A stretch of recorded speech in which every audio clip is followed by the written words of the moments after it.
And so, friends, in this second week of our month-long look at yearning, I'd like to take some time today just to have us settle in and look at and think about the yearning, our yearnings for kindness. And in light of Mary Oliver's poem, two questions seem to me to rise to the top for us all. First, how exactly, right? How exactly is kindness a miracle? And secondly, I think the other question I'd like to invite us to wrestle with this morning, and maybe is even the most important question of all, are we willing to let that miracle in? But first, a moment to honor one of those rare people that Oliver refers to in her poem. Last week, I got a text on my phone and a bunch of Facebook remarks, or I don't know, what do you call these now? Not tweets, but Facebook messages, right? That Roger Ebert, right? The famous movie critic Roger Ebert had died. Many of us are aware of this and had heard. Got tweets of our own. Well, for me, I didn't just get on my phone a text, but I also got a text that referenced what seemed to be his only, let us say, review of religion. And so my interest was obviously piqued. It can be found on not only his blog that I read, but also at the end of his autobiography. And frankly, while it's unclear whether he would give religion in general 2 thumbs up, after reading his version of his understanding of religion, I know I certainly gave him 2 thumbs up, and I'm thinking this morning many of us will do the same. Ebert begins right away in this blog that I read by admitting that religion is, the one thing that he thought he would never find himself writing about. Never, he says. But after literally thousands of requests from his readers, he finally gave in. I mean, this you'll remember, right, was a man who had cancer of the thyroid and also salivary glands, which took away not only, right, his ability to eat and drink through his mouth, but also his ability to speak. Imagine that for this man whose voice, right, had been who he was and how he gave his gift to the world. What a huge loss. And so with so much, right, so much taken away that made him who he was, and with him facing death sooner than expected, people, right, as you can imagine, wanted to know what kept him going and where he was finding meaning in the midst of all this loss. And this is where Ebert's review of religion becomes mixed, because right away he writes this. He says, "I have no plans whatsoever for life after death. I am with Walt Whitman, who said, 'I bequeath myself to the dirt, to grow from the grass I love. If you want me again, look for me under your boot soles.'" And then quickly, right, being the gentle and generous soul he was quick to add this. He said, "But I have no quarrel. I have no quarrel with what anyone else subscribes to. Everyone deals with these things in their own way. All I require of a religion is that it not insist I believe in it." Sounds a little bit like a Unitarian to me. He goes on to say, "I have a priest. I know a priest, a lovely man whose eyes, twinkle when he says to me, 'Roger, you go about God's work in your way, and I will go about it in mine.'" And here, friends, is what Ebert says is his way or his religion. He writes this. He says, I drank for many years at a tavern that had a quotation on the wall, which I memorized. It read this. It said, "I respect kindness in human beings above all else. I have a total irreverence for anything connected with society except that which makes the roads safer, the beer stronger, the food cheaper, and the old men and women warmer in the winter and happier in the summer." He continues. He says, for 57 words, that does a pretty good job of summing it up for me. Kindness. Kindness, he says, covers all of my beliefs. No need to spell them out. I believe that if at the end of it all, according to our abilities, we have done something to make ourselves a little happier and something to make others a little happier, that is about the best we can do. To make others less happy is a crime. To make ourselves unhappy is where all crime starts. We must try to contribute joy to the world. This is true no matter what our problems, our health, our circumstances. Friends, we must try. I didn't always know this, and I'm happy I lived long enough to figure it out. Now, friends, I don't know this morning where that takes you exactly, but I'm pretty sure that it takes all of us someplace tender. At least I hope it does, or at least I hope we'll let ourselves be taken there. And so this morning, instead of preaching at you right away, I think what I want most to do is to just start this morning by nudging us in that direction of tenderness, in the direction of that tender spot, so we all, each in our own way, can just sit there for a moment and figure out, that question about how exactly is kindness a miracle for us. And to help nudge us there, let me first share where Ebert's words actually nudged me. In my case, they took me back to sitting on the couch as a kid with my pop, with my dad. There were only 4 shows in my lifetime that I ever got to watch with my dad. Only 4 shows that he and I watched together on that couch. The first was MASH. Who doesn't love MASH? And the second one I remember was one that my mom severely objected to and scowled every time my dad did this, but it was a late night treat where he would let me stay up with him and watch this adult detective series called Beretta. A few of us remember Beretta. A few of us didn't let our kids watch Beretta. And I'm also happy to say that another one was watching Siskel and Ebert at the movies with my dad on the couch. And then finally, there was also Mr. Rogers' Neighborhood. Reading Roger Ebert's blog, I suspect that he would approve of that lineup.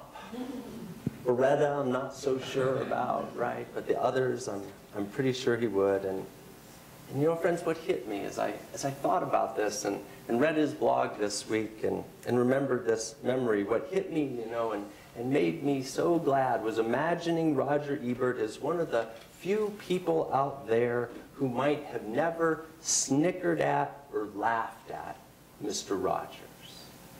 Because we're talking today, right, about miracles and kindness, and I think every one of us knows that one of the challenges, right, the main challenge to seeing the miracle of kindness clearly is the way that our culture treats kindness almost exactly the way it has treated Mr. Rogers, right? Like just something quaint, quaint or something that's just for kids or good fodder for Saturday Night Live skits, right? No matter how funny Eddie Murphy really was, And I really believe, as I thought about this, that Mr.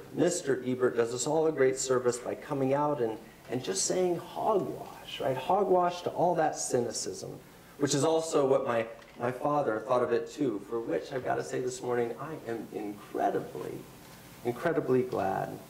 And so there I was the other night on my own adult couch with Roger Ebert's words in my head, remembering just this miracle of this wonderfully peculiar, sweet man in a sweater vest looking at me right in the eye through the TV screen, telling me, I like you just the way you are.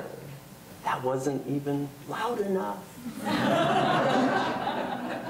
You gotta make me feel better than that. I like you just the way you are. Right? And then right after that, boom, my memory, where on the couch, I remember that right after that, almost every single time it would happen, my father would lean in a little closer and kiss me on the forehead and then say to this self-consciously chubby, red-headed preacher's kid, I love you just the way you are, too.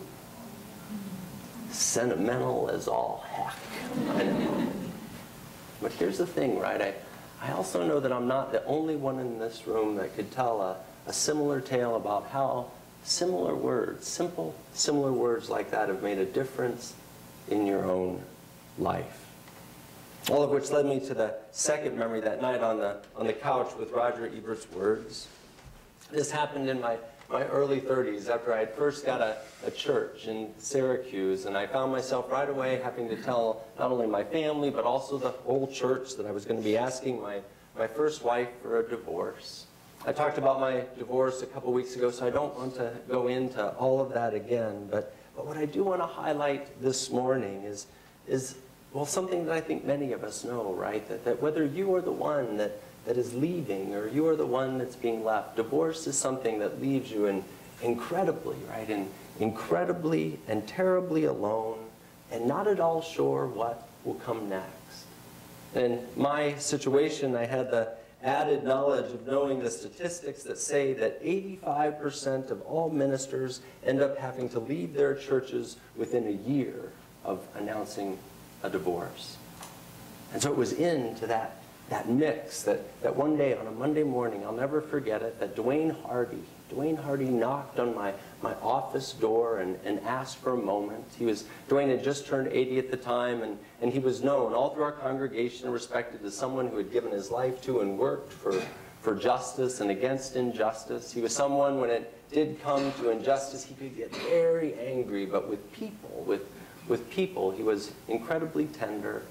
And so there we were on that morning where he knocked and asked to come in for a moment, and almost matter-of-factly pulled a chair right up to me, and I remember took my hand in his, and he simply said, "Scott, I want you to know that there are many of us who will love you no matter what." As if he'd somehow just channeled Mr. Rogers himself. And then boom, as I sat on the couch, I also was swamped with this other memory of during that same time, how it was also a very sad time, and I thought of how Michael Stafford Hill, another member of that church, noticed that sadness and came in with kindness in his own way, albeit very different than the sentimental way of maybe Mr. Rogers or Dwayne Hardy, but Michael knew that I had taken not necessarily a vow, but a commitment to get rid of cable TV. And so every single week on Monday morning for an entire year during that hard and sad time, he would sneak into my driveway Monday morning, and into my mailbox he would put a videotape of a week's worth of The Daily Show.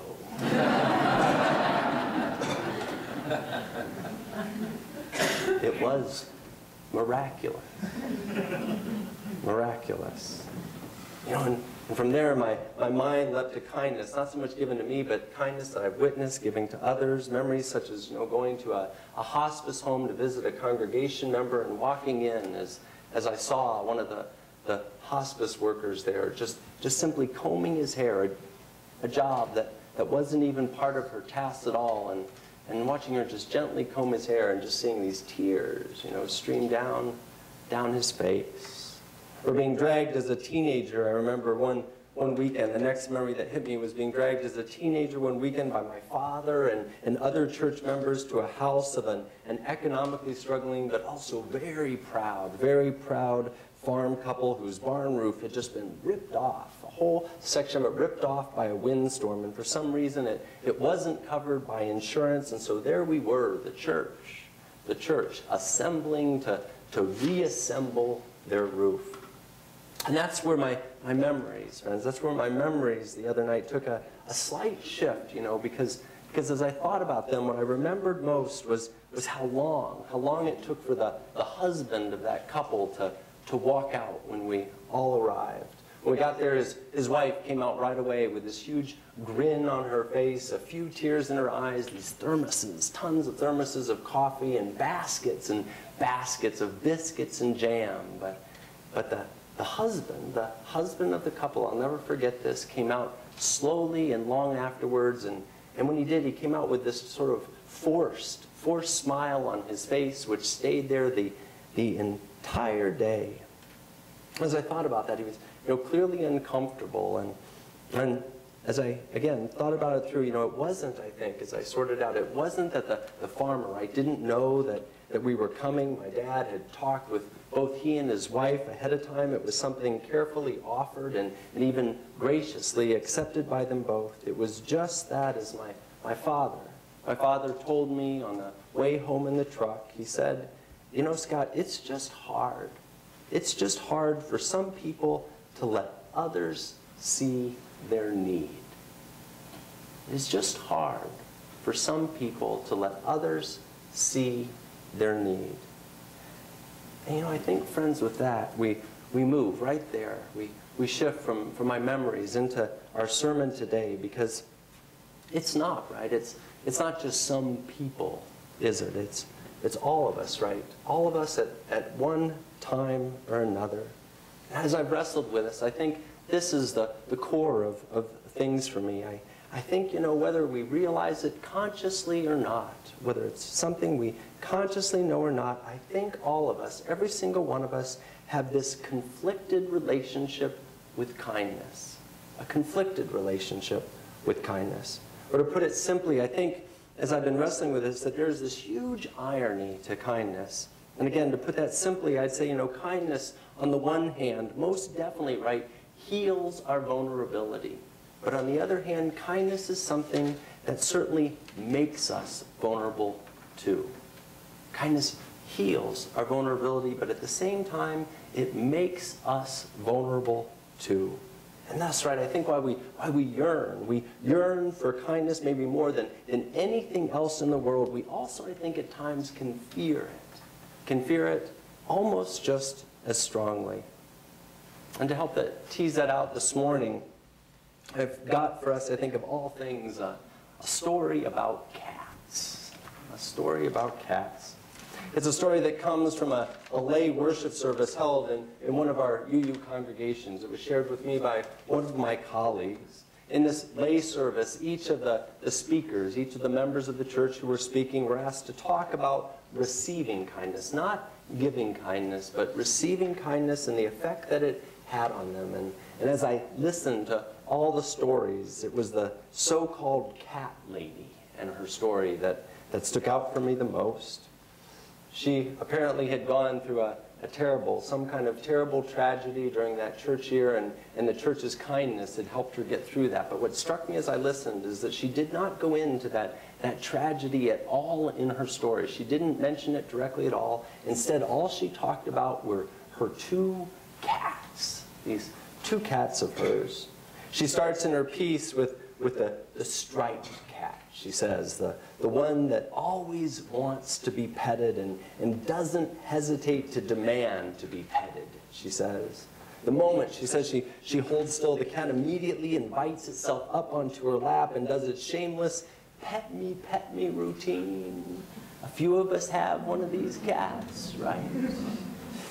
And with the slightest bit, she says, the slightest bit of petting, she says, makes that cat purr, and give itself completely over to the gentleness and kindness of her hands and caress. Now the other woman, or the woman says the other cat she has is a black cat who unlike the striped one, hides from her all the time. Usually, she says, up in this nook, this tiny nook, way up close to the ceiling in her living room where she cannot be reached. Occasionally, this woman says that she will track it down, corner it, and pet it anyway. At first, she says, what always happens is the cat wiggles and worms its way and tries to move away from her petting. But if she keeps at it, she says, the cat will eventually begin to slowly purr just a little bit. And then slowly, it'll give itself over to this woman as well. And regularly, this woman says, when this happens, she finds herself talking to the cat.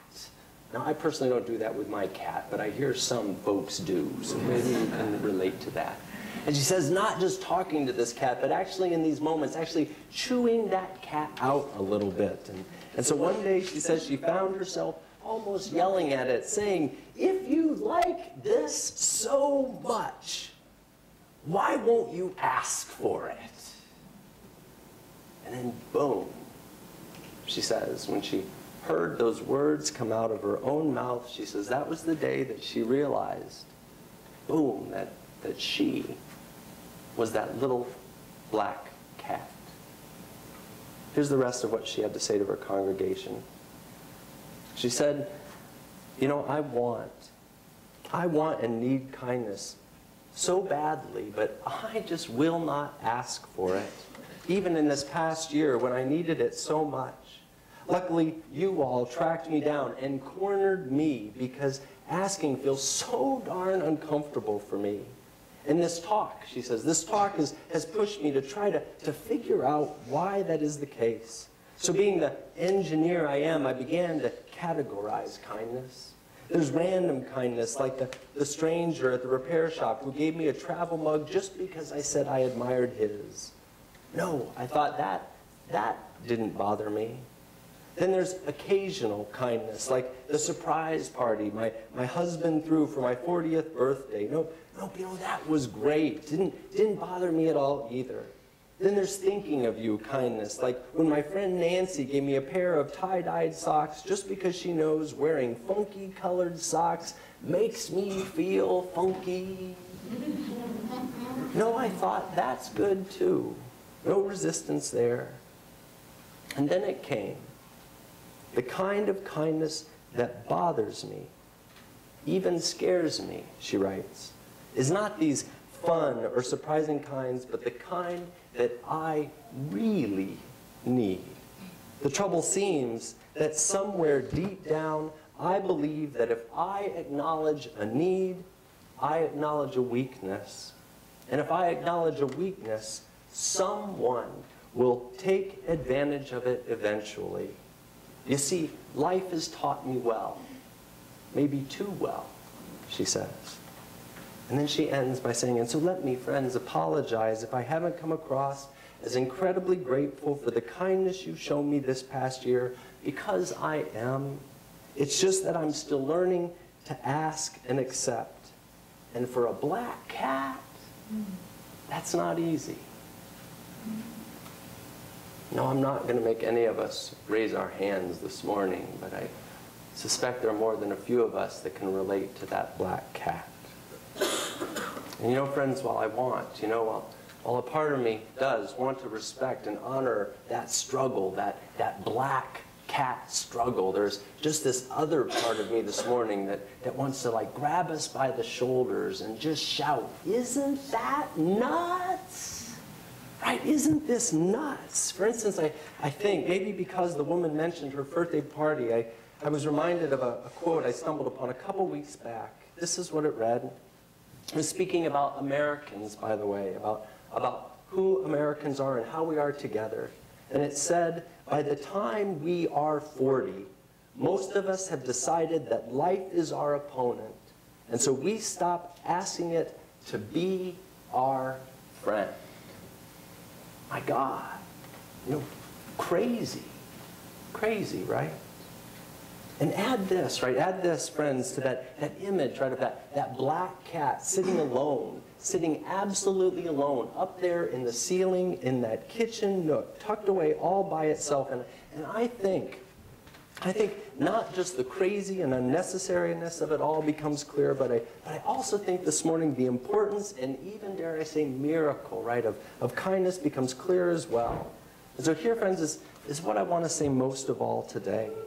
Kindness, in wrestling with all this, kindness, I believe, you know, is not, right, just something that brightens our day.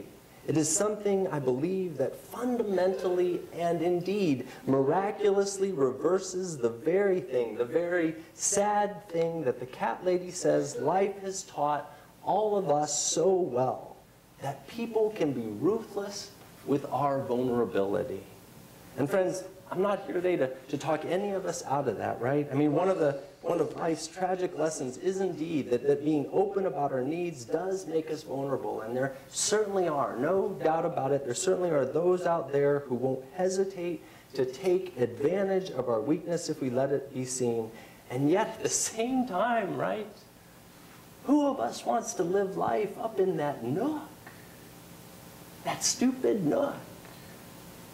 All of which I think is a long-winded way of arguing today that that I think kindness isn't just something more of us need to do, which surely it is, but something more of us need to take the risk of asking for. Indeed, as I've wrestled with this around the issue of yearning and kindness, I think this may be our most important spiritual challenge when it comes to kindness. Not just getting ourselves to do it more for others, but even the more risky thing of asking for it from others. And I'm thinking we need to do this not just for ourselves, right, but also for others. I know, for instance, that for me, when I keep my vulnerability and needs to myself, I may feel safe, but man, do I also end up feeling bitter? When I convince myself, that life and other people are stingy, absolutely every time I become stingy too. I expect you all struggle with this dynamic as well. It makes me think again of that line. Remember the one that Roger Ebert said, "To make ourselves unhappy is where all crime starts." And friends, it is a crime, right? And just plain silly for us all to go around, walking around, believing each other to be stingy, and in return, teaching each other a lesson by being stingy with each other ourselves. Which again, here at the end, brings me back around to that language, I think, of miracles, and in particular to the miracle of being vulnerable. Because it is, I think, somewhat magical, or at least marvelous, the way vulnerability is contagious. Absolutely contagious. For instance, when someone risks being vulnerable with me and asks for help or a kindness, it doesn't, right, just make me feel useful or like I did a good deed. No, it also puts me in touch with my own longing for kindness and the need to not be alone. Call it wisdom or call it even jealousy. I don't care. All I know is that suddenly seeing them ask for kindness and receiving it, I don't want to be left out of the loop. Right? I don't want to be left out of the loop, and so I end up taking the same risk myself. Again, miraculous, indeed. So friends, this morning, I also want to say I don't want any of us, right, to be left out of the loop or stuck up there in that silly nook. So how about it, you black cat friends of mine? I will jump down if you will. And I also promise to catch you, knowing that you will catch me too. May it be so. Amen.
Loved like one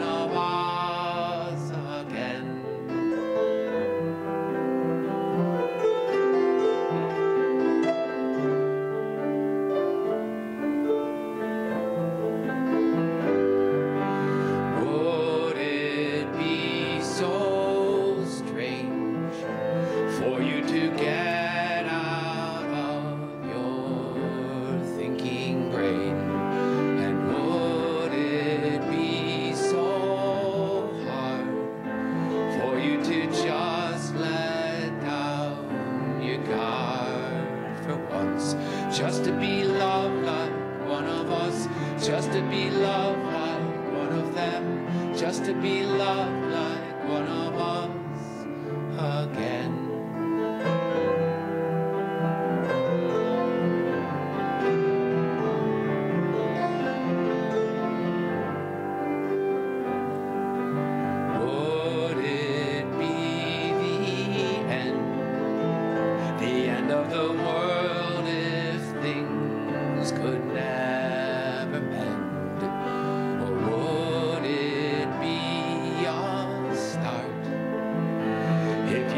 still open up your beating heart, just to be loved like one of us, just to be loved like one of them, just to be loved like one of us again.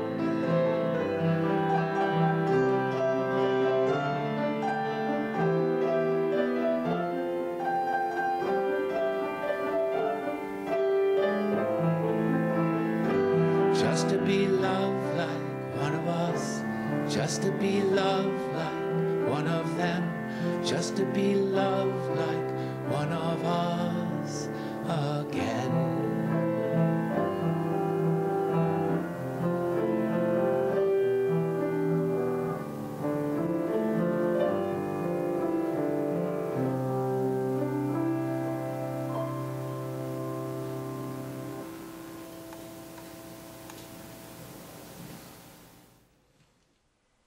Join us for worship every Sunday at 10 a.m. at the Unitarian Universalist Church of Canandaigua, a welcoming congregation. We are located at 3024 Cooley Road, 4 miles west of South Main Street, Canandaigua, just north of the intersection with Routes 5 and 20. Look for the blue signs just before the turn. Your comments about this program or questions about the church are welcome at 585-396-1370 or at our website, www.canandaiguauu.org. Producer and editor, Daniel Brigham.